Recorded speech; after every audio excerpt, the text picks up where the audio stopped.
والصلاة والسلام على أشرف الأنبياء والمرسلين وعلى آله وصحبه أجمعين.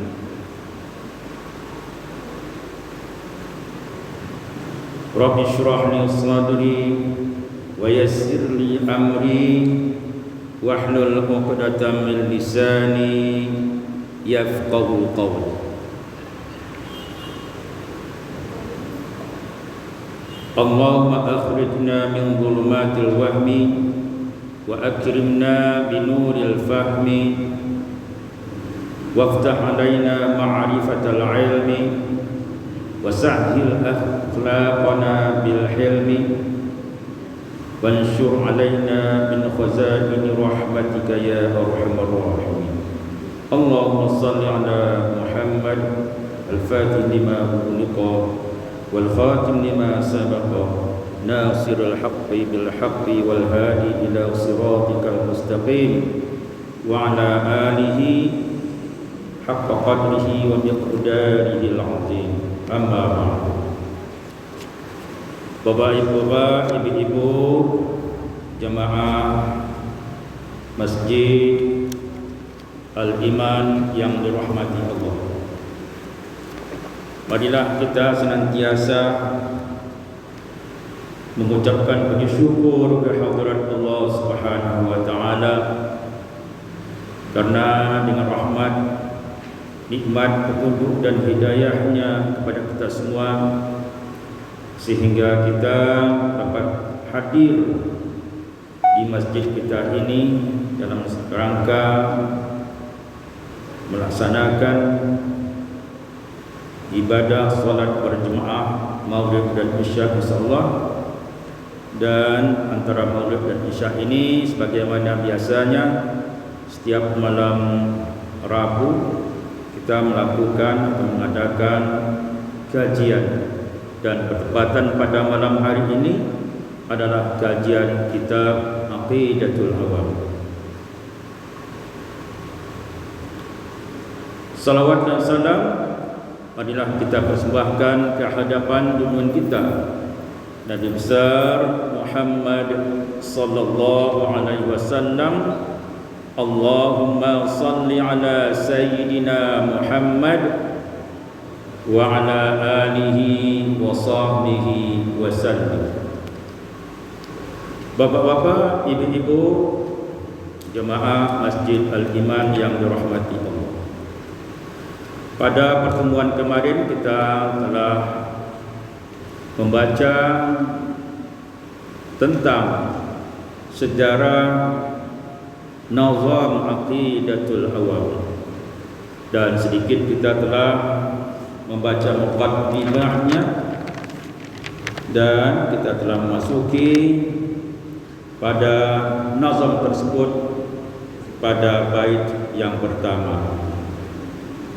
Maka pada kesempatan ini saya akan membaca bait yang berikutnya. Falhamdulillahil qadimil awwali, segala puji bagi Allah yang qadim, yang awal tanpa permulaan, yang akhir tanpa berhujung, tanpa ada habisnya, yang kekal abadi tanpa ada perubahan.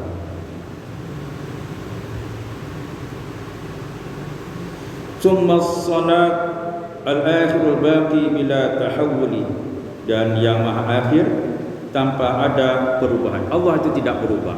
Bagaimana sebelumnya, begitulah sampai kapanpun Allah tidak akan berubah. Yang berubah itu adalah makhluk. Zat Allah tidak berubah. Bila tahawuli. Thumma salatu wassalamu sarmada, seterusnya semoga rahmat dan kesejahteraan Allah senantiasa terlimpahkan ala nabiyil khairi man qad wahada, kepada Nabi Muhammad sallallahu alaihi wasallam, sebaik-baik insan yang mengesahkan Allah. Jadi umat Islam orang beriman bertauhid, mengesahkan Allah, dan sebaik-baik orang yang mengesahkan Allah yang tinggi derajatnya adalah Rasulullah sallallahu alaihi wasallam wa alihi wa sahbihi wa man tabi', dan juga keluarganya, para sahabatnya, dan orang-orang yang mengikuti jalan agamanya yang baik. Wa man tabi' sabila dinil haqqi ghaira mubtadi', yaitu jalan yang baik tanpa ditambah-tambah, tanpa bid'ah, melakukan bid'ah. Apa itu bid'ah? Kalau pemahaman dari Ahlussunnah wal Jamaah, bid'ah itu adalah khalifal haq, yaitu al-mubtadi', orang yang melakukan bid'ah itu al-mubtadi' man kharaja anil haq, orang yang keluar dari jalan yang benar, itulah ahli bid'ah, itulah pelaku bid'ah. Dan apakah yang dimaksudkan al-haq? Tadi dikatakan man kharaja anil haq, orang yang keluar dari kebenaran, dari yang benar, dari yang hak. Apakah yang hak itu? Wal haqqu huwa kullu ma wafaqal kitaba was sunnata wal ijma'a wal qiyas. Yang dikatakan hak, yang dikatakan benar adalah segala sesuatu yang sesuai, yang sejalan dengan Alkitab, Al-Quran, was sunnah dan sunnah, wal ijma' dan ijma', wal qiyasa dan qiyas. Inilah yang dikatakan yang benar. Keluar dari yang empat ini barulah dikatakan orang yang mubtadi', orang yang pelaku bid'ah. Jadi dalam konsep Ahlussunnah wal Jamaah, pelaku bid'ah itu bukanlah orang yang melakukan apa yang tidak dilakukan oleh Rasulullah sallallahu alaihi wasallam saja, tetapi yang dikatakan pelaku bid'ah orang yang menyimpang dari Al-Quran, Sunnah, Ijma' dan Qiyas. Inilah ya yang dipahami oleh Ahlussunnah wal Jamaah. Adapun yang selain itu, ya itu tidak dalam ruang hukum kita membahaskannya. Kemudian wa ba'du fa'lam biwujubil ma'rifah. Selanjutnya ketahuilah biwujubil ma'rifah, dengan yakin, ketahuilah dengan yakin, biwujubil ma'rifah, min wajibillahi 20 sifat, bahwa Allah itu mempunyai 20 sifat yang wajib. Yang dikatakan wajib adalah ma la yutasawwaru fil aqli adamuhu, sesuatu yang tidak dapat diterima oleh akal akan tidak adanya. Wajib, ya, sesuatu yang tidak dapat diterima oleh akal akan tidak adanya. Contohnya Allah bersifat wujud. Wujud merupakan sifat yang wajib, maka tidak dapat diterima oleh akal bahwa ya Allah itu tidak ada. Ya, adamu, tidak adanya sifat wajib, yaitu sifat wujud bagi Allah. Ini tidak bisa diterima oleh akal. Kemudian kembali kita, pertama adalah hukum akal itu adalah wajib, yang kedua mustahil, dan yang ketiga adalah jaiz. Sedangkan mustahil, sesuatu yang tidak dapat diterima oleh akal akan adanya. Ya, sesuatu yang tidak dapat diterima oleh akal akan adanya. Kita tidak bisa menerima bahwa Allah itu bersifat tidak ada. Ya, bersifat tidak ada. Lawan dari wujud adalah tidak ada. Tidak mungkin atau tidak dapat diterima oleh akal kita bahwa Allah bersifat dengan adam. Tidak ada. Itu namanya mustahil. Kemudian jaiz, ma yatasawwaru, sesuatu yang dapat diterima oleh akal, ma yasihu fil aqli wujuduhu wa adamuhu, sesuatu yang dapat diterima oleh akal akan adanya dan tidak adanya.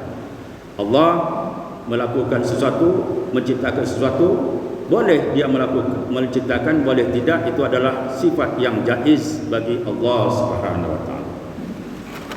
Itulah muqaddimah tentang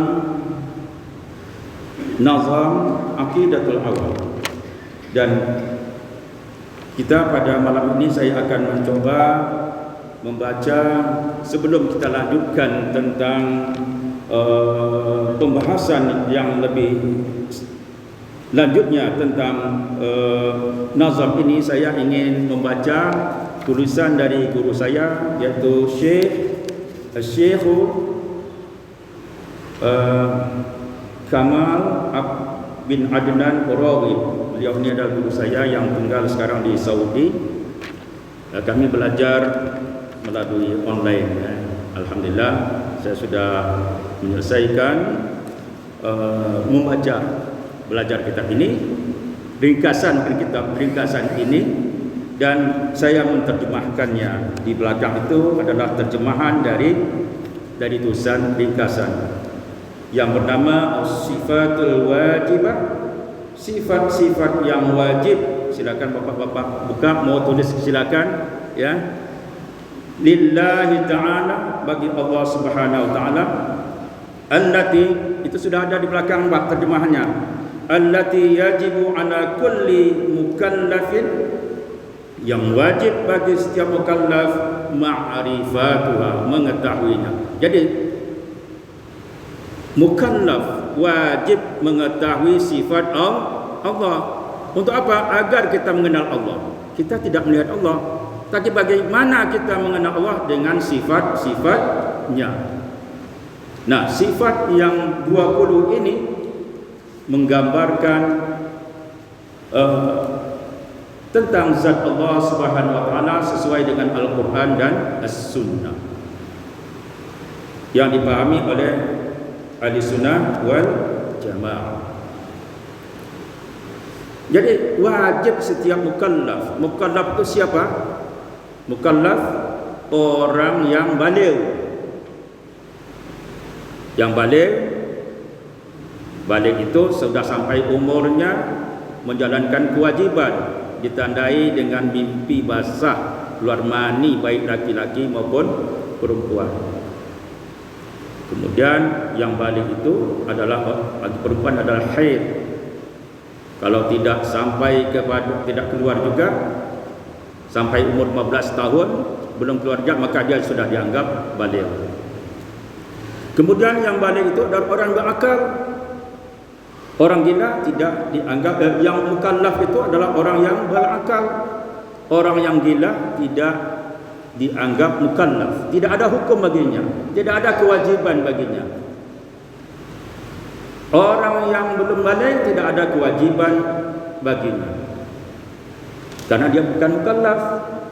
Orang yang gila tidak ada kewajiban melaksanakan hukum-hukum Islam. Mengapa? Karena dia tidak berakal.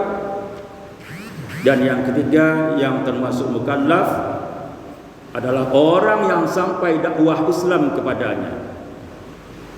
Kalau orang yang tinggal di pedalaman, tinggal di hutan-hutan yang tak tersentuh, yang tidak ada komunikasi dengan lingkungan luarnya, tidak ada sampai dakwah Islam di sana, orang ini tidak dikatakan mukallaf, tidak ada kewajiban dalam dia melaksanakan hukum-hukum Islam. Jadi mukallaf itu orang yang berakal, orang yang balik, yang berakal, dan orang yang sampai dakwah Islamnya. Maka wajib mempelajari sifat-sifat yang wajib bagi Allah Subhanahu wa taala. Bahkan ini merupakan fardhu ain. Tidak boleh tidak. Harus kita mempelajari agar kita mengenal Allah Subhanahu wa taala. Dan kewajiban orang tua mengajarkan kepada anaknya. Jadi bapak-bapak, ibu-ibu, kita punya anak, semuanya punya anak, wajib memberi ilmu tauhid ini kepada anak-anak kita, keluarga kita. Tidak bisa dilepaskan, Bu. Ini adalah fardhu ain, kewajiban setiap individu kita. Jadi sifat-sifat yang wajib bagi Allah, yang wajib diketahui oleh setiap mukallaf. Di situ dalam kolom itu ada as-sifat. Apa sifat-sifatnya? Kemudian daliluha, apa dalilnya? Kemudian syarhuha, ada 3 kolom, dan syarah atau keterangan. Saya baca cepat aja Pak, supaya bisa selesai malam ini. Nah, mudah-mudahan ya. Mudah-mudahan. Yang pertama adalah al-wujud. Wujud artinya ada, lawannya tidak ada, ya kan? Ada, lawannya tidak ada. Wajib diterima oleh akal. Allah itu bersifat wujud, dan tidak dapat diterima oleh akal bahwa Allah tidak bersifat dengan sifat wujud. Apa itu wujud?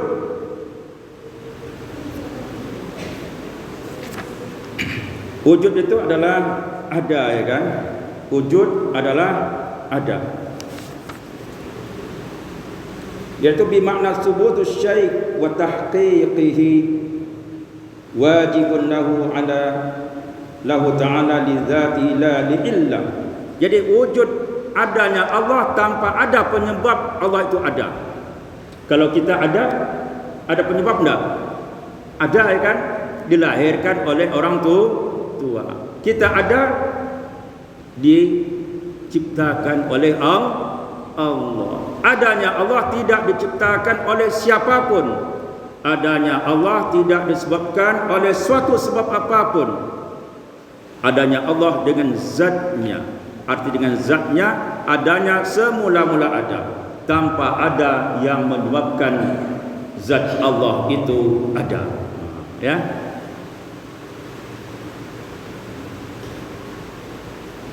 Apa dalilnya? Qala ta'ala alhamdulillahi rabbil alamin. Segala puji bagi Allah, Tuhan semesta alam. Alam ini ada.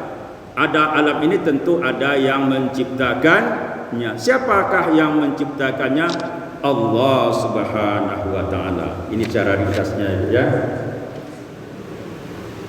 Dalil yang kedua, afillahi syakkun. Apakah terhadap Allah, ya, apakah ada keraguan terhadap Allah? Tak mungkin, karena sudah jelas adanya kita, adanya alam semesta ini. Ya, tentu ada yang menciptakannya dan yang mengaturkannya. Syarhuha, syarahnya, keterangannya. Allah Ta'ala mawujud. Allah Subhanahu wa taala itu mawujud, ada. Allah Subhanahu wa taala itu ada, wajibul wujud, dan kewujudnya itu dapat diterima oleh akal. Yastahilu alla yakuna mawjudan, dan mustahil Allah itu tidak ada. Bapak boleh lihat terjemah sebelahnya, ya, kalau untuk lebih jelasnya lagi. Kemudian sifat wujud ini kita lihat di samping kanan tubuh merupakan sifat nafsiyah. Apa sifat nafsiyah? Atau sifat zat, zat, sifat nafsiyah allati la tuqalu zatu biduniha, iaitu tidak dapat diterima oleh akal kalau Allah tidak bersifat dengan sifat wujud. Sifat wujud menunjukkan sifat zat Allah Subhanahu wa taala, menunjukkan zat Allah Subhanahu wa taala. Ya. Yang kedua, al-qidam.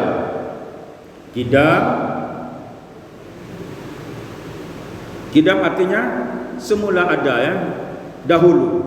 Lawannya al-hudus. Lawannya tidak ada. Ada, lawannya tidak ada. Ya. Qidam, hudus artinya baharu. Dahulu artinya tanpa ada permulaan. Zat Allah itu ada tanpa ada permulaan. Kalau makhluk itu ada permulaannya. Nabi Adam diciptakan dari tanah, ada permulaan tak? Ada. Tanah diciptakan oleh Allah, ada permulaannya. Kalau zat Allah ada dahulu tanpa ada permulaan, azali, tidak ada yang lebih dahulu daripada zat Allah. Adanya Allah semula ada tanpa ada permulaan. Qala ta'ala huwal awwalu wal akhiru, dialah zat yang paling awal dan dialah zat yang paling akhir, yang tidak ada akhirnya. Ai annahu ta'ala, bahwa Allah Subhanahu wa taala qabla wujudil makhluqat, ai annahu ta'ala, bahwa Allah Subhanahu wa taala kana ada qabla wujudil makhluqat, adanya Allah sebelum ada segala sesuatu. Fallahu azaliyun, maka Allah itu azali, wa sifatuhu azaliyatun, dan sifat Allah itu azali.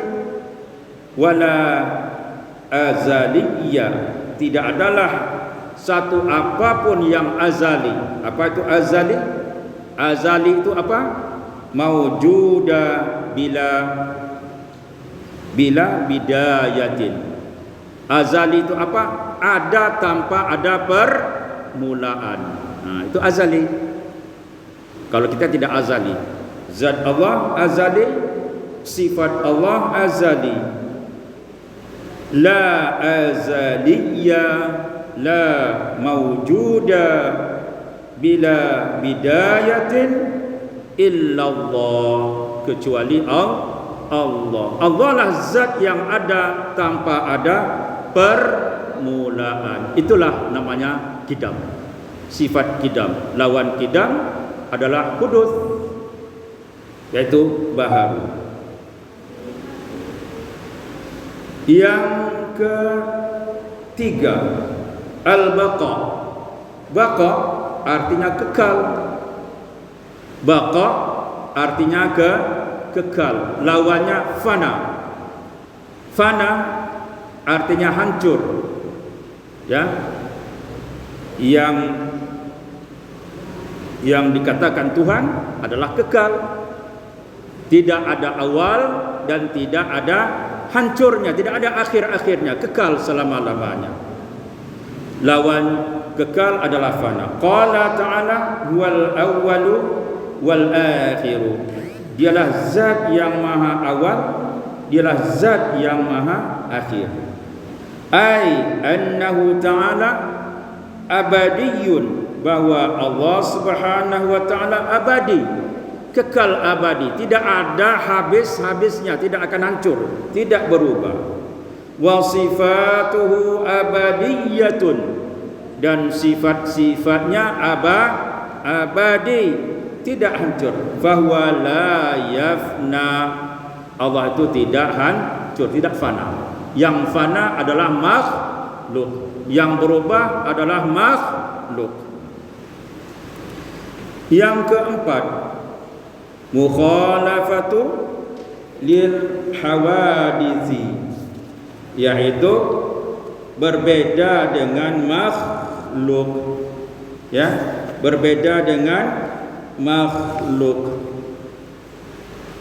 Lawannya tentu al-mumathilatu lil hawaditsi, sama dengan makhluk.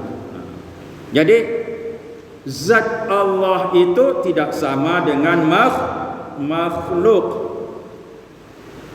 ya, dalam bentuk apapun, dari aspek apapun, Allah tidak sama dengan makhluk, baik zatnya, sifatnya maupun af'alnya. Allah tidak sama dengan makhluk.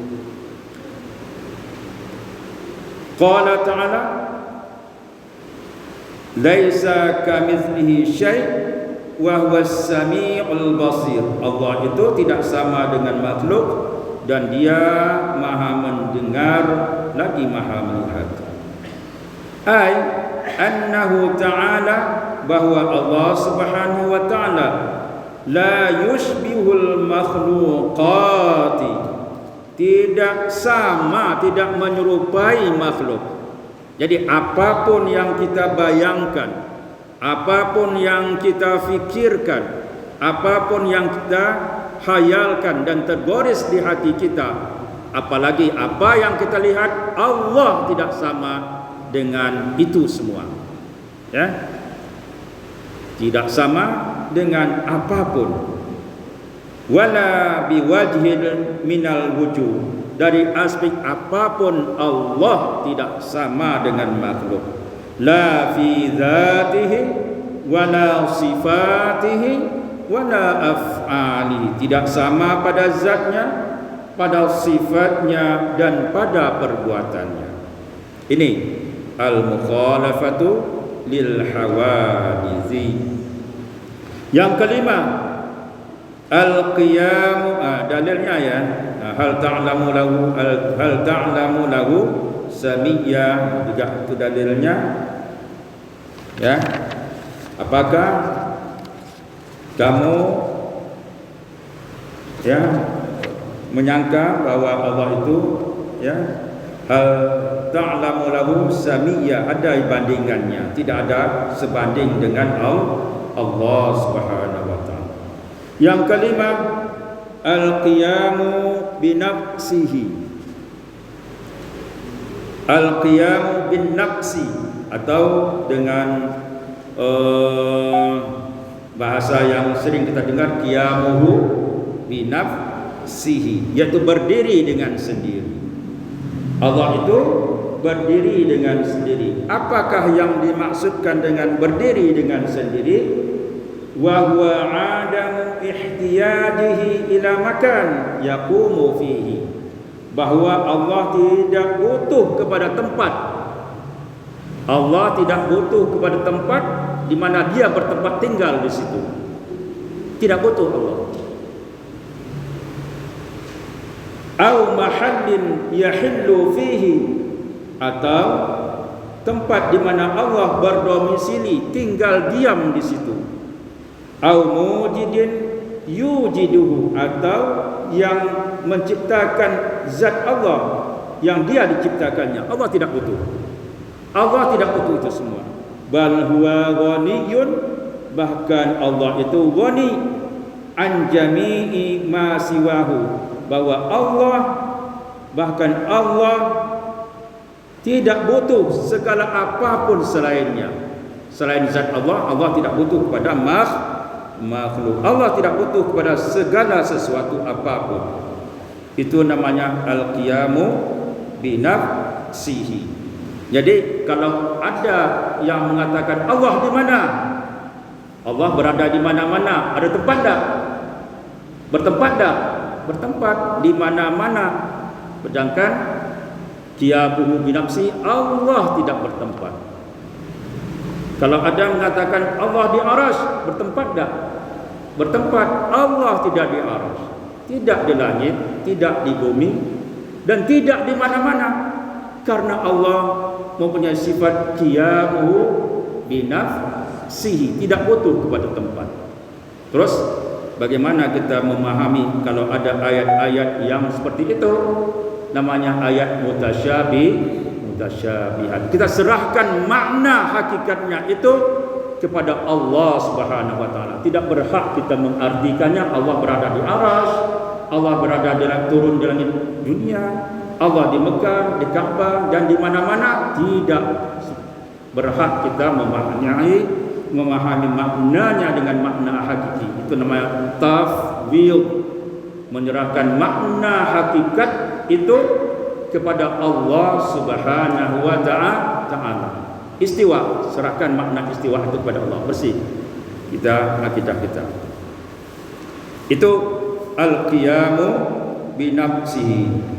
Lawannya al-ihtiyaju ila ghairihi, butuh kepada yang lain. Allah tidak butuh kepada sesuatu apapun selain zat Allah itu sendiri. Zat Allah itu sendiri tidak butuh kepada makhluk, bahkan makhluklah yang butuh kepada Allah. Yang keenam, al-wahdaniyat. Wahdaniyat artinya esa. Ini belum terbaca ya. Daliluhu qala ta'ala Allahus samad. Allah lah tempat meminta. Qala ta'ala al-hayyul qayyum. Allah lah yang maha hidup dan maha berdiri sendiri. Ai annahu ta'ala, bahwa Allah Subhanahu wa taala mustawniun an kulli ma, atau mustawnan an kulli ma siwahu, tidak butuh kepada selainnya. Muhtajun ilahi kullu ma adahu, bahkan makhluklah yang butuh kepadanya. Ya, itulah penjelasan dari al-qiyamu binafsi. Yang keenam, al-wahdaniyat, esa. Allah itu esa. Apa yang dimaksudkan dengan esa? Lawan esa berbilang-bilang, banyak. Ya, Allah itu esa. Lawan esa adalah banyak, lebih dari satu. Wahdaniyat ada ta'addudi, tidak berbilang-bilang. Jadi kalau esa lawannya at-ta'addud, berbilang-bilang. Ada ta'addudi fi dzatihi ta'ala, pada zat Allah Ta'ala. Tidak ada banyaknya pada zat Allah Ta'ala. Wa sifatuhu, tidak ada bandingnya pada sifat Allah Subhanahu wa taala. Wa af'alihi, dan pada perbuatannya. Jadi ada muta'addudin fi dzatihi ta'ala wa sifatihi wa af'alihi, pada sifat, pada zat, sifat dan perbuatannya. Dalilnya adalah qul huwallahu ahad. Katakanlah Allah itu esa, ai annahu ta'ala la syarikalah. Allah itu tidak ada sekutu baginya. Esa di sini tunggal. Ya, esa pada zat adalah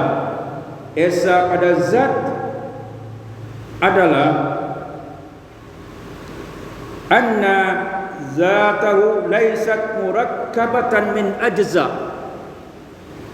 Anna zatahu ta'ala laysat murakkabatan min ajza, bahwa zat Allah itu tidak ada bagian-bagiannya.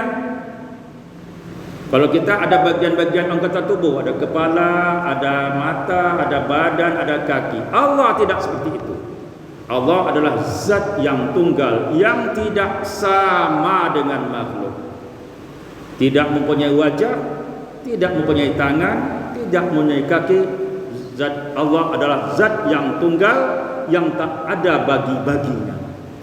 Laisat murakkabatan min ajza. Itu yang pertama. Yang kedua, yang dikatakan zat Allah itu tunggal adalah laisa fi khalqi zatun kadzatihi. Tidak ada satu zat apapun selain yang serupa dengan zat Allah. Ya, tidak ada satu pun yang serupa dengan zat Allah. Laisa fil khalqi zatun kadzatihi. Ini pada zatnya. Kalau kita baca nanti Aqidatul Awam itu sampai 3 itu zat, sifat dan af'al. Kita ambil satu saja karena ini yang terpenting. Ya, kalau ada ayat yang mengatakan yadullahi fawqa aydihim, tangan Allah di atas tangan mereka, apakah Allah mempunyai anggota tubuh? Tidak. Terus bagaimana kita memahami? Kita serahkan makna yad itu kepada Allah. Itu lebih selamat. Ya, serahkan makna yang mutasyabihat itu. Allah berwajah. Kullu syai'in halikun illa wajha.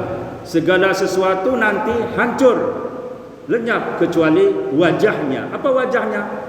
Wajah, makna wajah kita serahkan kepada Allah Subhanahu wa taala. Apa yang dikehendaki oleh Allah itu namanya tafwid. Lebih bersih kita daripada kita mengatakan Allah itu berwajah. Bagaimana wajah Allah tidak sama dengan makhluk? Ya, itu sama dengan musyabbah. Ya, suatu kelompok yang menyerupai zat Allah, atau mengatakan mujassimah, Allah mempunyai anggota tubuh. Tidak seperti itu akidah Ahlussunnah wal Jamaah. Allah tidak mempunyai anggota tubuh. Kalau ada ayat yang mengatakan seperti itu, serahkan maknanya kepada Allah. Titik. Ya.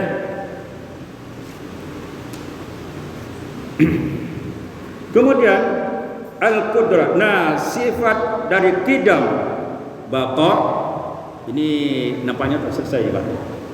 Qidam, baqa, mukhalafatu lil hawadisi, dan qiyamu bi nafsihi, dan wahdaniyat namanya sifat salbiyah. Coba kita lihat sampingnya, Bu. Sifat salbiyat. Apa itu sifat salbiyat? Sifat yang menafikan. Sifat yang menafikan sesuatu yang tidak layak bagi Allah. Kalau qidam lawannya apa? Hudus. Tidak layak bagi Allah, baharu. Kalau ada yang mengaku Tuhan tapi dia dilahirkan, itu bukan Tuhan. Kemudian baqa, kekal, tidak layak bagi Allah, akan hancur.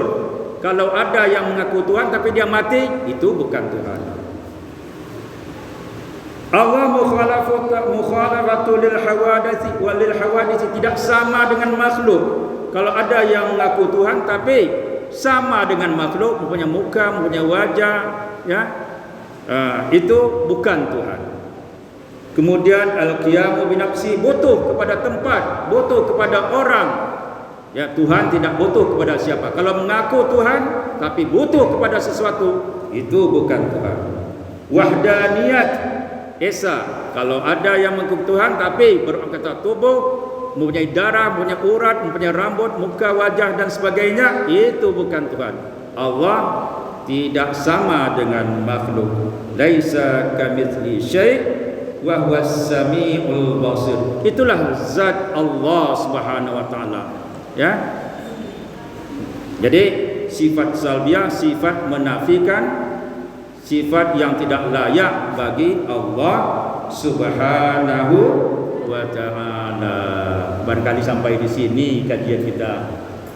Ya, karena waktu kita sudah habis. Waktu isya pun sudah masuk, insya-Allah. Panjang umur, sehat walafiat.